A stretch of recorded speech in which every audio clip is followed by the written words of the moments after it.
लाल किले के पास हुए धमाके को लेकर जांच में अब नया मोड़ आ गया है। प्रारंभिक जांच में जो खुलासे हुए हैं वो चौंकाने वाले हैं। इस धमाके को अंजाम देने वाला आतंकी डॉक्टर उमर मोहम्मद पहले से ही सुरक्षा एजेंसियों के रडार पर था। सूत्र ये बता रहे हैं कि फरीदाबाद टेरर मॉड्यूल का पर्दाफाश होने के बाद वो गिरफ्तारी के डर से हड़बड़ी में दिल्ली पहुंचा और वहां पर विस्फोट कर दिया। हालांकि सुरक्षा एजेंसियां सच्चाई का पता लगाने के लिए हर पहलू पर अभी भी जांच कर रही है, लेकिन ये चौंकाने वाला तथ्य सामने आया है कि गिरफ्तारी के डर से उसने ये धमाका कराया है। सूत्र ये भी बता रहे हैं कि उमर मोहम्मद कुछ दिन पहले तक फरीदाबाद में ही सक्रिय था। फरीदाबाद टेरर मॉड्यूल के उजागर होते ही एजेंसियों ने उसकी तलाश तेज कर दी थी। अब बताया ये जा रहा है कि जब मॉड्यूल का खुलासा हुआ तो उस समय उमर उसी इलाके में मौजूद था। एजेंसियों की कार्रवाई की भनक लगते ही उसने फरीदाबाद से भागकर दिल्ली का रुख किया और विस्फोटक सामग्री लेकर लाल किले की ओर पहुंच गया। एजेंसियों को यह आशंका है कि उमर ने इस घटना को हड़बड़ी और दहशत में अंजाम दिया। उसे डर लग गया था कि एजेंसियां अब उसके करीब पहुंच चुकी हैं और किसी भी समय उसकी गिरफ्तारी हो सकती है। इसलिए उसने अपने आकाओं को दिखाने के लिए कार में विस्फोटक लगाकर धमाका कर दिया।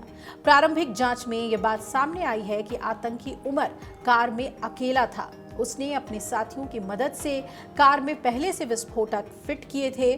पुलिस को कार के अंदर भी शव के चीथड़े मिले हैं। धमाके से पहले के सीसीटीवी फुटेज में एक शख्स काले रंग का मास्क पहने हुए ड्राइविंग सीट पर बैठा हुआ नजर आता है। एजेंसियों का यह मानना है कि यही शख्स उमर हो सकता है।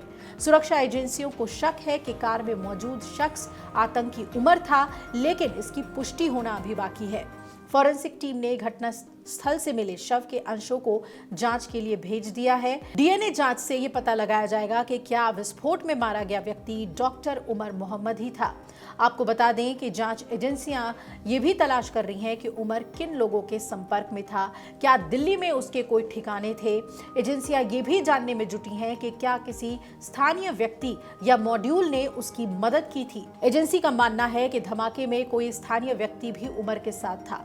दिल्ली में लाल किले के पास लाल बत्ती पर हुए ब्लास्ट में जो खुलासे हो रहे हैं वो एक एक करके सामने आ रहे हैं। धमाके में इस्तेमाल i20 कार फरीदाबाद के डीलर से 4 दिन पहले ही खरीदी गई थी, यानी कि धमाके से ठीक 4 दिन पहले इसे खरीदा गया था। डीलर को दिल्ली पुलिस अपने साथ ले गई। फरीदाबाद के सेक्टर 37 में रॉयल कार जोन के कार डीलर सोनू का ऑफिस है और इसने OLX पर कार सेल का विज्ञापन दिया था। इसके बाद कार की बिक्री हुई।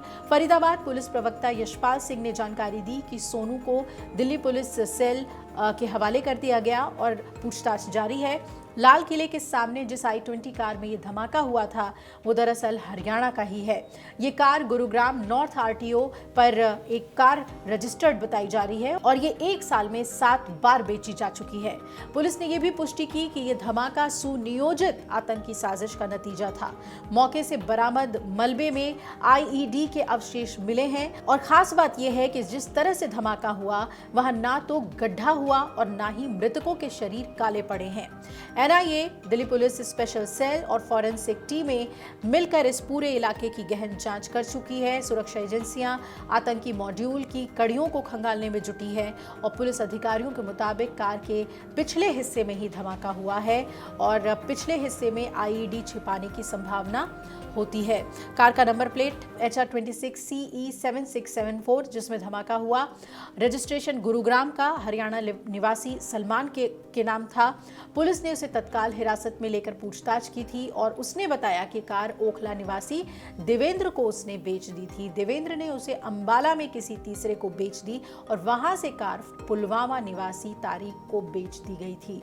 तो सारी जानकारियां अब परत दर परत खुलकर सामने आ रही है और आपको बता दें कि उमर की मां को भी डिटेन किया गया था। तो जो DNA सैंपल्स हैं वो उनके लिए जाएंगे और बहुत जल्द खुलासा हो जाएगा कि क्या आतंकी उमर कार में मौजूद था या नहीं, उसकी मौत हो चुकी है या नहीं। अगर आप ये वीडियो YouTube पर देख रहे हैं तो हमारे चैनल को सब्सक्राइब कर बेल आइकन दबाएं और Facebook पर देख रहे हैं तो हमारे पेज को लाइक करें।